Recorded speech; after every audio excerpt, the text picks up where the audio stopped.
다시 해외여행이 시작되어서 TV에서도 보면 여러 여행 프로그램들이 조금씩 시작됩니다. 아직 완벽하다고 할 수 없고 또 언제 어떻게 될지 모르니까 좀 시작이 안 되는 건 있어도 어쨌든 여행 프로그램이 많아서 그간 해외여행을 하기가 어려웠었던 현실을 그나마 많이 상쇄해 주고 있습니다. 그 중에 어떤 프로들인지 이렇게 보면 유럽에 여행 가서 뭐 이 나라 저 나라를 돌아다니는 내용들이 나오는데 아주 대표적인, 그리고 뭐 누구나가 뭐 열의 아홉은 얘기하는 게 있습니다. 그건 뭐냐면 참 나름 영국이 멋있다, 분위기가 있다, 날씨도 안 좋고 뭐 어쩌고 그러는데도 그래요. 근데 분위기도 있고 다 좋은데 영국 음식 맛없다, 피시앤칩스 빼놓고 별로 볼 게 없다, 뭐 이렇게 얘기하는 것들이 뭐 모든 사람들이 영국을 가봤다 온 사람들이 그런 얘기를 합니다. 저는 뭐 영국을 직접 가보진 못했지만 영국은 피시앤칩스밖에 없고 먹을 게 별로 없고 맛없다. 그래서 옛날에 영어를 배울 때 영어 농담에 영국 요리사를 채용하는 것만큼 바보 같은 일이 없다, 뭐 이런 얘기가 나와요. 그러니까 영국은 요리가 발전을 못했습니다. 그에 비해서 프랑스나 혹은 이태리 같은 경우는 요리가 많이 발달했죠. 스페인도 마찬가지고. 그러니까 주로 이제 라틴 계통의 그 나라들은 음식이 많이 발전해 있어요. 근데 이제 라틴 민족이니까 그렇다. 물론 이제 그런 게 전혀 없다고 볼 수는 없지만 오히려 그거보단 객관적으로 증명할 수 있는 근거들은 프랑스나 스페인이나 혹은 이태리나 이런 나라들은 영국에 비해서 농산물들이나 이런 축산물들이 더 많이 생산이 되어 있기 때문에 그랬던 것 같아요. 기후가 안 좋으니까 영국은 음식을 할 수 있는 재료들이 많이 나오질 않았어요. 그리고 아시다시피 영국은 참 전쟁 제일 잘했던 나라잖아요, 최근까지. 그러니까 전쟁을 하다 보니까 그렇게 또 음식에 크게 신경을 안 쓴 거예요. 그리고 나라의 침략을 많이 받다 보니까 전통도 많이 끊어져 있고. 그러니까 영국 요리 맛없다 이런 얘기가 객관화된 것처럼 모든 사람들이 거의 대부분 그런 것 같습니다. 그리고 지금은 서양식 식사 예절 같은 거 프랑스가 중심이 된 게 많으니까 뭐 이태리, 프랑스, 스페인 이런 나라들의 음식 문화나 음식은 세계적으로 이제 널리 많이 알려진 것 같습니다. 어쨌든 그런 것들이 어떤 조상을 만났느냐, 그리고 어떤 땅에서 나라가 융성하고 발전해 왔느냐, 어떤 역사적 배경을 갖고 있느냐, 이런 것들에 따라서 그 나라의 음식 혹은 음식 문화가 얼마나 발전해 있는지가 증명이 되는 것 같습니다. 뭐 아시아 쪽도 마찬가지죠. 뭐 중국 요리가 다양하다, 뭐 인구가 많으니까 뭐 당연히 그렇겠죠. 뭐 또 뭐 태국 요리도 발전해 있다. 뭐 터키 요리도 요즘은 튀르키예라고 이런 바까지 뭐 그런 요리가 있다. 요즘 한국 요리도 굉장히 많이, 한국 음식들도 뜨고 있죠.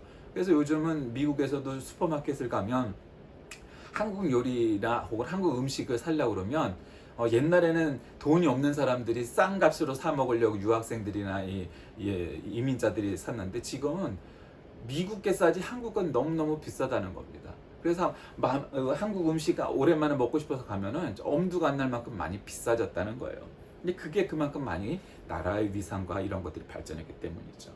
왜 이런 결과들이 나옵니까? 대부분 이런 거죠. 음식 문화가 발전했다는 건 그 나라가 강성해지고 부유해지고 하면 음식 문화가 발전해요. 옛날에 우리 어렸을 때 뭐 1970년대 한번 생각해 보세요. 70년대, 80년대 이때 바깥에 나가면 음식이라는 것이 몇 가지 없었어요. 선택할 수 있는 게. 돈이 있어도 먹을 수 있는 거는 물론 갈비집이 있게 있었지만 그건 진짜 언감생심이었고 보통은 짜장면, 뭐 돈가스, 뭐 그런 정도였어요. 뭐 햄버거 가게도 거의 없었고요. 뭐 피자 가게는 아예 없었고요. 뭐 짜장면집이 뭐 주류였고 아니면은 뭐 저거 해야 그냥 뭐 백반집이든지 뭐든지 뭐 국수집이든지 뭐 이런 거였지. 여러분 지금 한번 보세요. 얼마나 발전했어요. 너무너무 많이 발전했죠. 나라가 부유해지고 잘 살게 되니까 음식 문화는 자연스럽게 발전해요. 다른 나라의 음식이 들어와서 퓨전이 되기도 하고 다른 나라의 아이디어를 얻어서 한국 요리가 더 많이 발전하기도 합니다. 어쨌든 어떤 땅, 어떤 조상을 두고 있느냐에 따라서 이렇게 음식 문화가 더 많이 발전하기도 하고 또 객관적으로 별로 발전을 못하는 나라도 있게 마련입니다. 오늘 이 히브리서 11장은 우리가 흔히 말하는 믿음장이라고 말하는 장입니다. 히브리서는 이름서부터가 흔히 뭐 들으면 구약 성경이 히브리어로 쓰여져 있으니까 히브리서 그러면은 꼭 구약에 있는 것 같은 느낌이 들지만 신약에 있으나 그래도 히브리인들을 위한, 그러니까 신약에 있는 구약 성경 같은 내용입니다. 그러니까 히브리인들을 대상으로 하니까요. 그러니까 유독 이 히브리인들은 다른 이방 민족에 비해서 토라, 그러니까 성경에 대한 지식, 그다음에 믿음에 대한 전통, 이런 것들을 기저에 깔고 있잖아요. 그러니까 외국인들처럼 뭐 성경이니 하나님이니 하는 이런 개념들, 내용들에 대해서 아무런 역사적 배경이 없는 사람들이 아니잖아요. 알잖아요. 다. 뭐 어느 정도의 차이가 있어도 어쨌든 많이 배웠느냐 못 배웠느냐 뭐 그 차이는 있어도 알아요. 근데 그 사람들한테 보낸 편지인 히브리서 안에 유독 믿음장이 있다는 내용을 한번 우리가 한번 되새겨 보세요. 우리는 흔히 그렇게 생각할 수 있잖아요. 이방인들한테 야, 믿음이란 건 이런 거야, 이렇게 설명할 수도 있잖아요.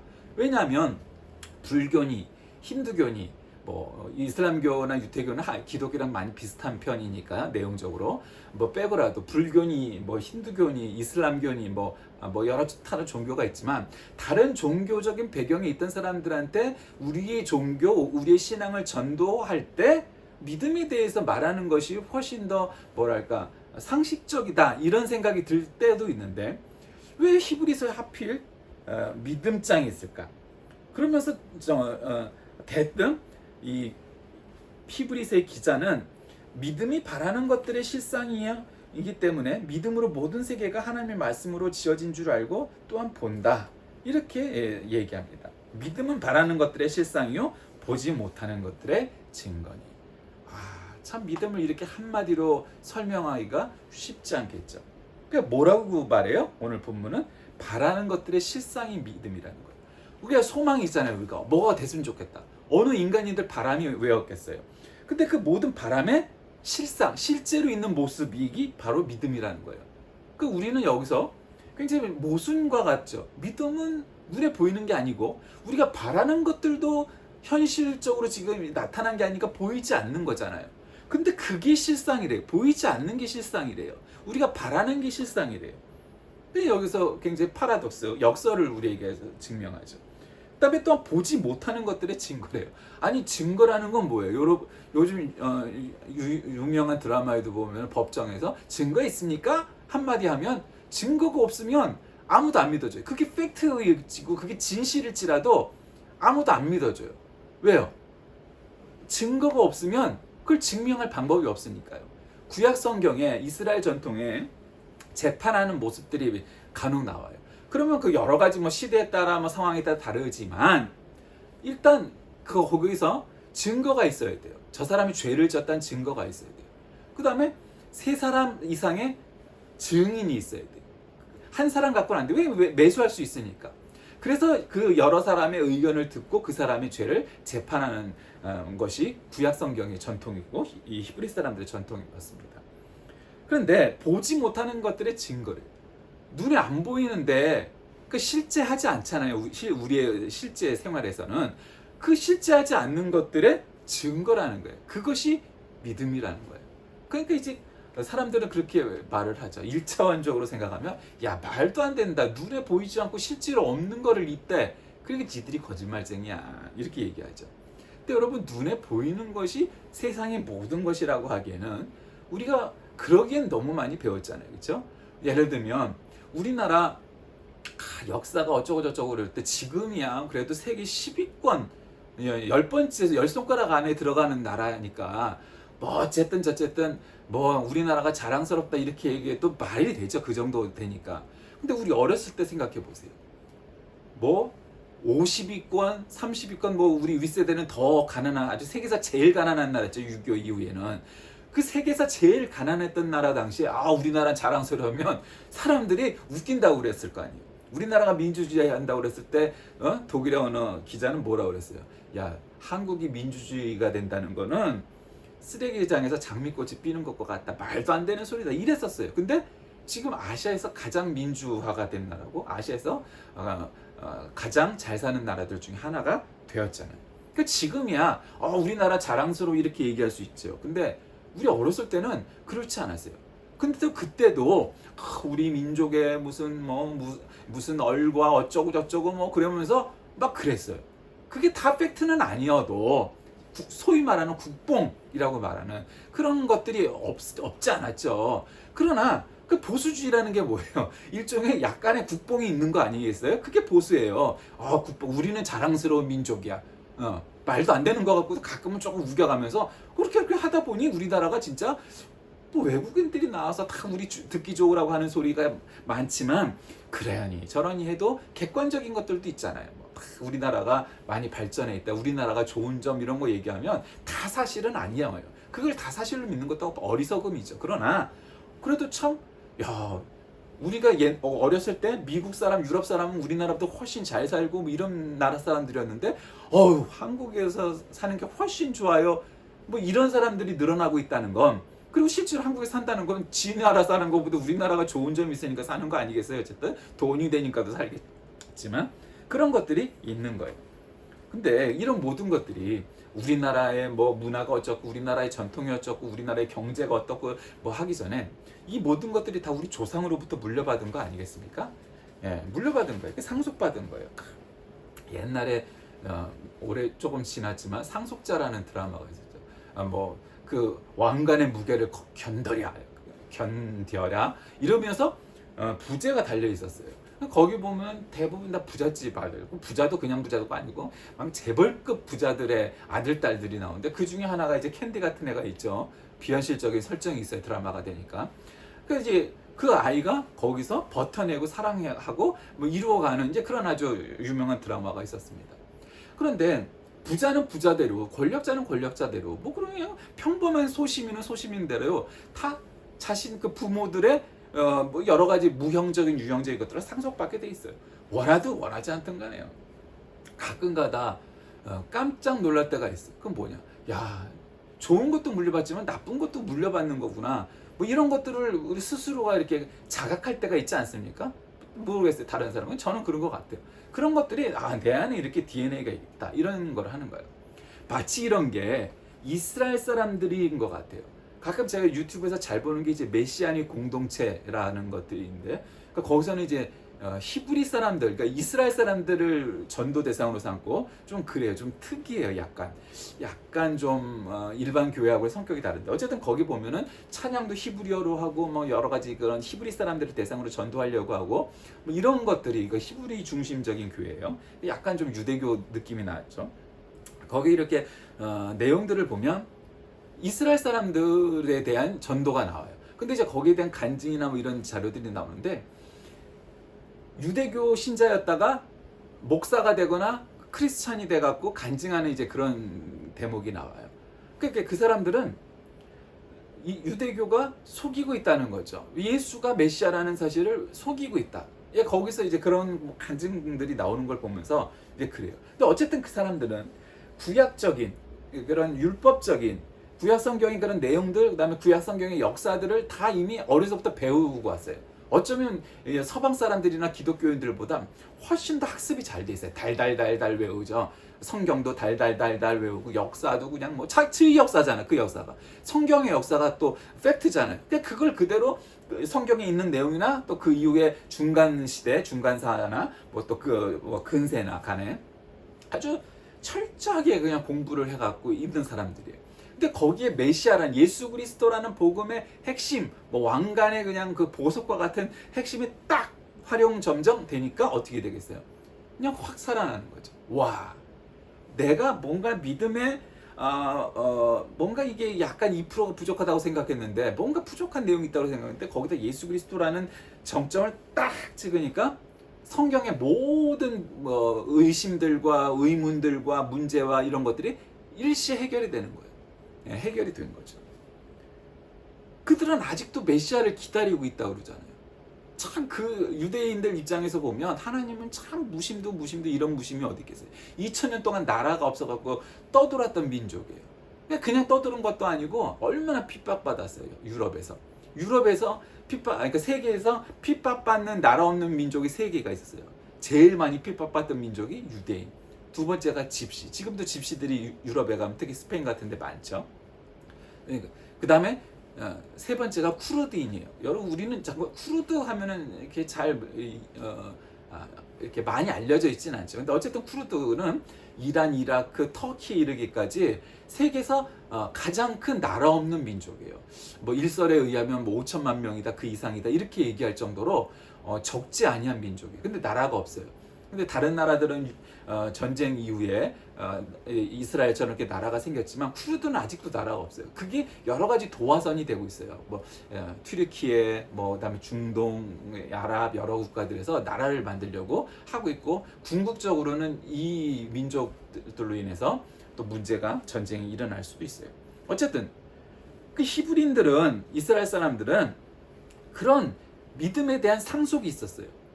뭐 그게 완벽하진 않았지만, 그러니까 히브리서 기자는 이 믿음을 정의한 후에 삶을 통해서 믿음을 증거한 선진들을 나열해. 아벨은 가인보다 더 나은 제사를 드렸고, 에녹은 믿음으로 하나님을 기쁘시게 한 자이고, 노아는 하나님의 심판의 경고를 받고 믿음으로 하나님의 말씀에 순종하여 구원을 받았고, 아브라함은 하나님께서 부르실 때 즉시 그 부름에 순종하여 고향을 떠나 미지의 세계로 나아갔고, 이삭은 또한 이삭을 하나님께 제물로 바치기까지 순종함으로 믿음의 의를 이루어 믿음의 조상이 되었다.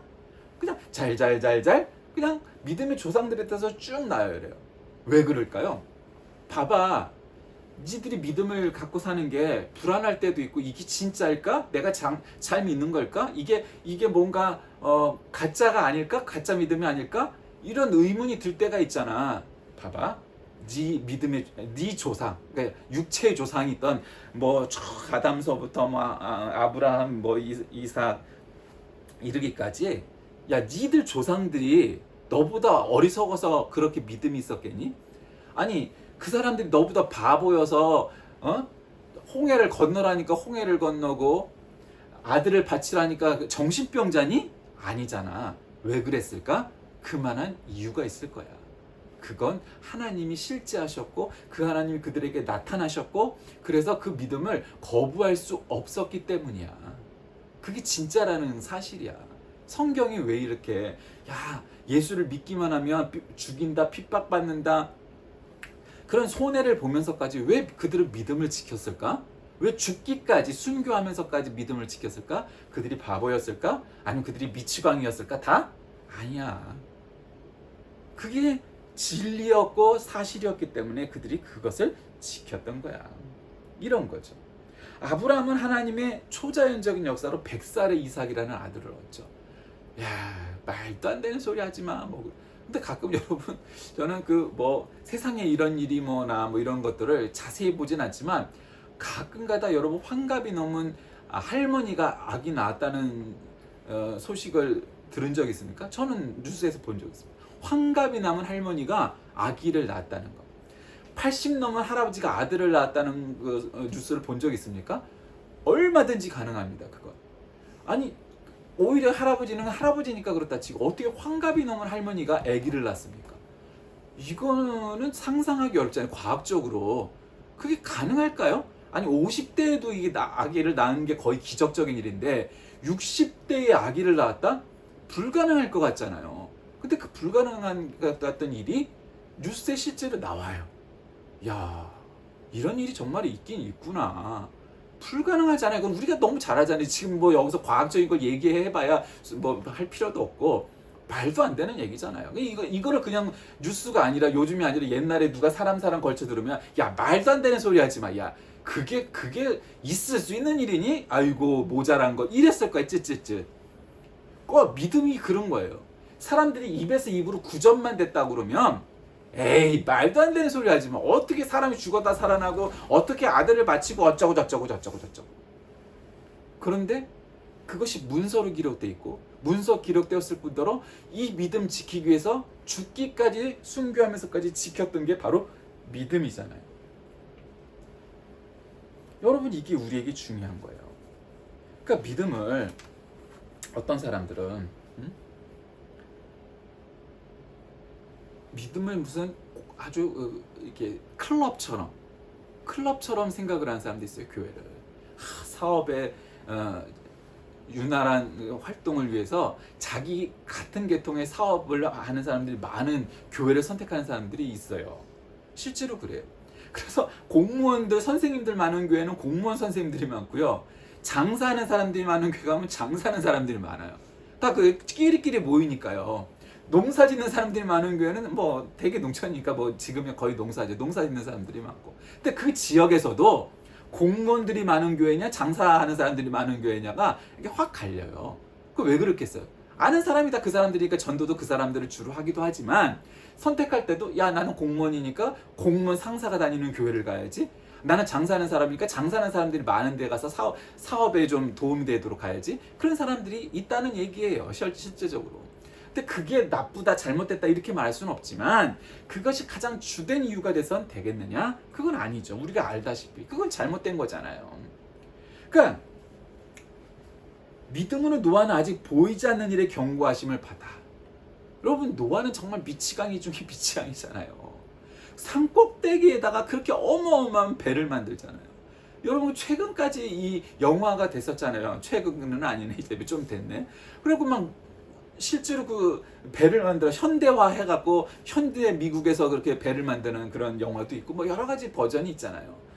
그러니까 미치광이죠. 다른 사람들이 볼 땐 산꼭대기에다 배를 만드는 건 이건 과학적이지도 이성적이지도 합리적이지도 그냥 미치광이에요. 근데 어때요?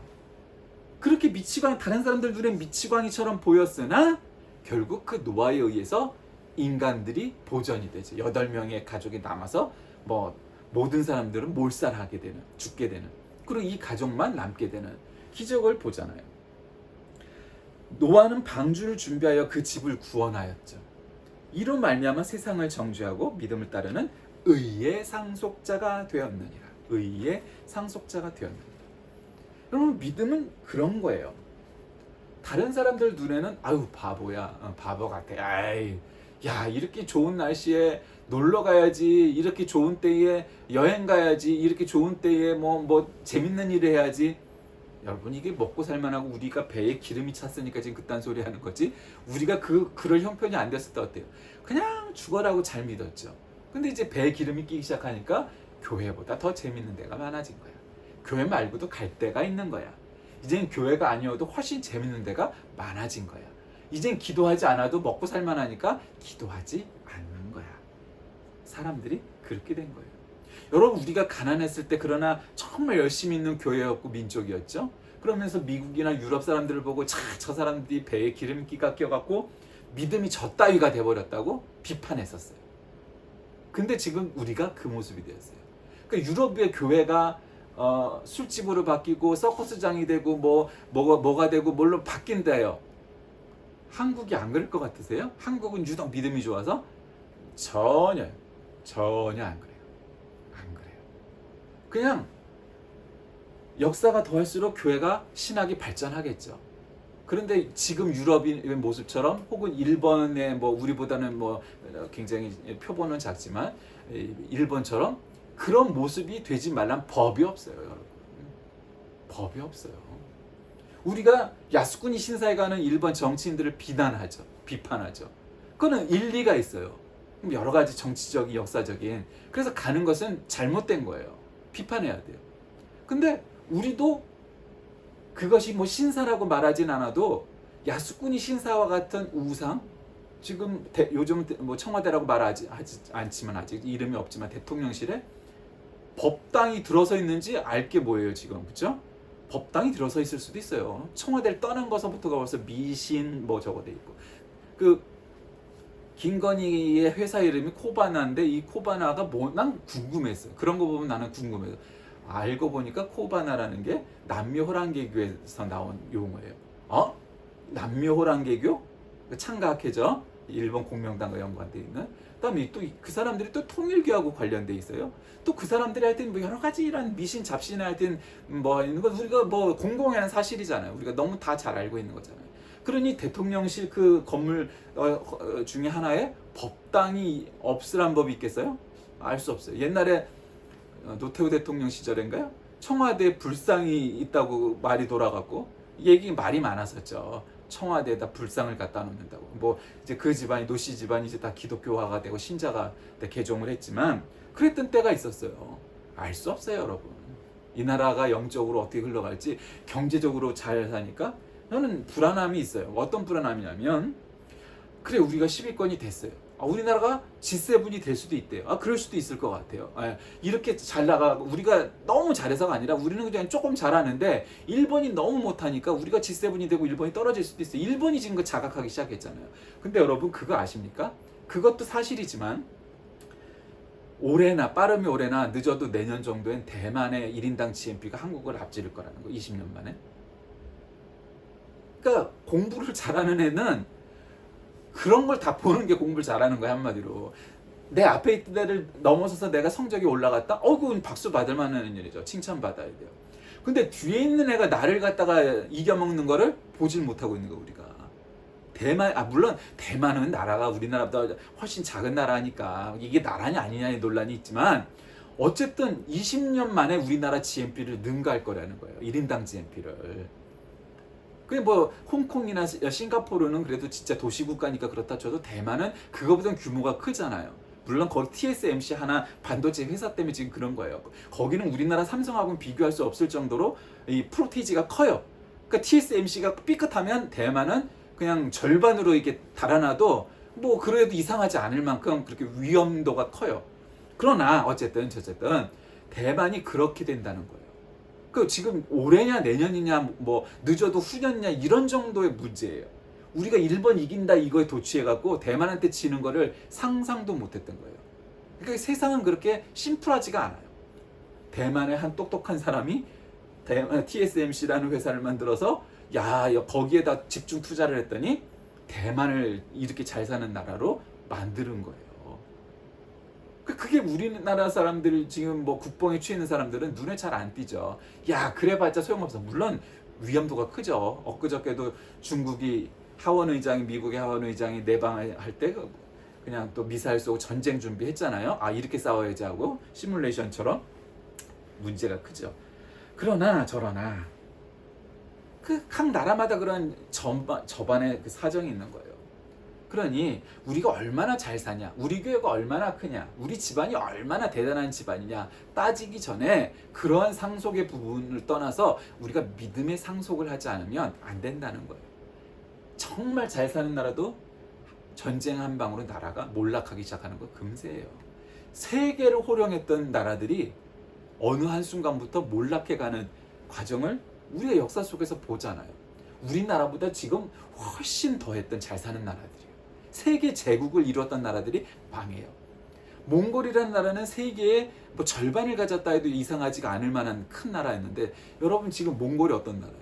인구 1000만이 안 돼요. 1000만이 안 돼요. 몽골이 면적이 그러니까 인구가 많을 것 같죠. 1000만이 안 돼요. 몇백만의 나라예요. 잘 사는 거는요. 아다시피해요. 왜 그렇게 나라가 몰락을 했을까요? 어느 한순간부터 그렇게 세계적인 제국을 이루었던 민족 나라도 어느 한순간에 그렇게 고꾸라져요. 우린들 예외가 있어요? 아니요. 그렇지 않아요. 하나님의 선민이라고 말을 하는 이스라엘 사람들이 구약 성경에서 그렇게 바벨론에 아시리아에 멸망당해갖고 이런 결과가 올 줄 알았겠어요? 나라를 잃은 민족이? 우리는 선민이야. 그러니까 하나님 우리를 지키실 거야. 그렇게 저희끼리 믿었던 게 이스라엘 사람들이었는데 나라 없이 2000년을 지냈어요. 그런 핍박을 받았어요. 그리고서 정신을 차린 거죠. 우리가 상속을 받았다 할 때 재산을 상속받고 권력을 상속받고 그런 것이 아니고 믿음의 상속을 받는 우리 모두가 되시기 바랍니다. 우리가 뭔가 딴 거에 취해서 별로 중요하지 않는 것, 눈에 보이는 건 중요한 게 아니라는 거예요. 오늘 성경 말씀. 눈에 보이지 않는 것들이 믿음의 실상이라는 거예요. 거기에 관심을 가져야 됩니다. 하나님의 나라에, 하나님의 뜻에, 하나님의 관심에, 하나님의 목적에 관심을 갖고 그것을 상속받아야 된다는 거예요. 돈을 상속받는다는 건 좋은 일이죠. 겉으로 봤을 때. 여러분 돈을 상속받는 것만큼 좋은 일 있겠어요? 근데 그게 다 좋은 게 아니에요. 부자가 3대 가기 쉽지 않아요. 그 대단한 집안이에요. 그 집안은. 근데 믿음의 상속은 그런 게 아니에요. 흠도 없고 문제가 없어요. 믿음의 상속은. 부자는 부자대로, 빈자는 빈자대로. 믿음을 상속했다는 건 우리에게 좋은 일인 거예요. 말씀을 정리합시다. 히브리서 기자는 믿음의 조상들의 삶 속에 나타나는 공통점을 열거합니다. 그건 뭐냐? 확신과 소망과 용기와 나그네적인 삶입니다. 우리도 이런 믿음의 선배들처럼 이런 확신과 소망을 가지며 또한 나그네적인 삶을 살아야 돼요. 미니멀리스트, 뭐 여행하는 요즘 소위 유행하는 노마드, 뭐 이런 거죠. 유목민과 같은 삶. 여러분은 정말 모든 거를 다 저기하고 배낭 하나 짊어지고 떠날 용기, 그런 자세가 되어 있습니까? 신앙은 종교적인 믿음뿐만 아니라 뭐 인간적으로도 여러 가지 마찬가지입니다. 우리는 본장을 통해서 믿음의 정의와 중요성에 대해서 열거하는 이 히브리 기자의 의견을 듣게 됩니다. 그리고 하나님의 음성을 들어야 합니다. 믿음은 추상적인 개념이 아닙니다. 말도 안 되는 우기는 게 아닙니다. 우리의 삶을 통해서 드러나는 하나님의 역사입니다. 인간은 나약하지만 그리스도에 관한 믿음을 소유한 자는 모든 환경을 극복하는 능력 있는 삶을 살게 되죠. 믿음의 선진들이 가졌던 이런 믿음의 본들, 모델을 한번 보십시오. 왜 그들이 믿었을까? 왜 그런 위험 속에서도 어려움 속에서도 믿음을 지켜냈을까? 그 믿음이 진리이기 때문이죠. 그리고 살아계신 하나님의 역사이기 때문이에요. 그들은 그것을 알았고 보았고 믿었고 그것을 지켜냈습니다. 오늘날 우리에게 필요한 것은 바로 이러한 믿음의 상속 아니겠습니까? 이만큼 한국교회가 성장했는데, 이만큼 한국이 잘 살게 됐는데, 거기에 도취돼서 머뭇거리다간 언제 우리가 헛발질할지 알 수 없습니다. 우리 모두가 믿음의 상속을 잘 지키고 우리 후손들에게 전해서 우리나라가 경제적으로만 잘 사는 나라가 아니고 또 국력만 좋은 나라가 아니고 믿음의 나라가 될 수 있고 믿음의 후손들이 될 수 있도록 잘 전하는 저와 여러분이 되시길 주의 이름으로 간절히 기도합니다. 살아계신 하나님, 오늘 히브리 기자는 믿음장인 이 히브리서 11장을 통하여서 어떻게 믿음을 지켜야 할지에 대해서 말씀합니다. 믿음은 쉬운 것도 아니고 그렇다고 믿음이 불가능한 것도 아닙니다. 바로 그런 선상에 믿음이라는 것이 있어서 어쩌면 우리가 모든 사람들이 믿음을 잘 지켜내기가 어려운지 모르겠습니다. 오늘날 한국교회가 갖고 있는 딜레마들, 모순들, 문제점들 우리가 인식하면서 큰 교회에 물려주는 것이 아니고 큰 믿음, 제대로 된 믿음 물려주는 한국교회, 또 각 가정과 각 심령들이 되게 하여 주옵소서. 예수님의 이름으로 기도드립니다. 아멘.